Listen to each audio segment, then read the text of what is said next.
nerede, sen nerede, seyretmaya. Beni vaktim geldi, indi seyretmaya. Şraf bir konam, Taybar Sareman. Yibin dolu men, yeni yukarıda durun.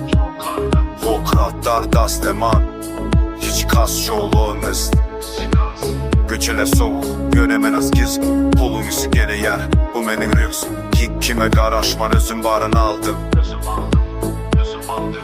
Gözlerini aç, beni yukarıda kaldım. Sen denebilerim olsa işte. Beni yolunda bitiresin biliyani. Gerekler manya senin boş sözlerin. Beni üstündekimden dolu gözlerin. Ben Berde hanım, sen bolsa kulluk. Beni eredin, beni yoludun. Beni vaktim geldi, indi seyretmaya. Şraf bir konam, Taybar Sareman.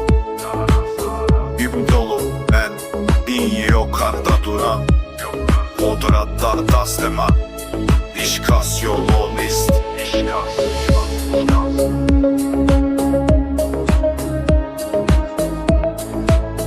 Azabi, kapsaman ast midani.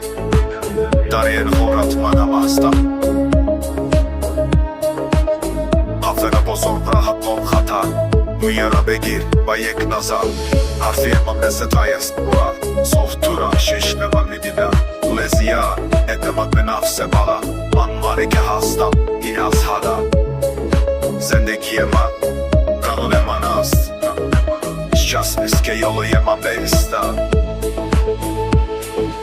Beni vaktim geldi, indi seyretmaya. Pişraf mi konam, Taybar Sareman. Yibin dolu ben, in yukarıda durun. Kodratlar da sema, hiç kas yolun ist.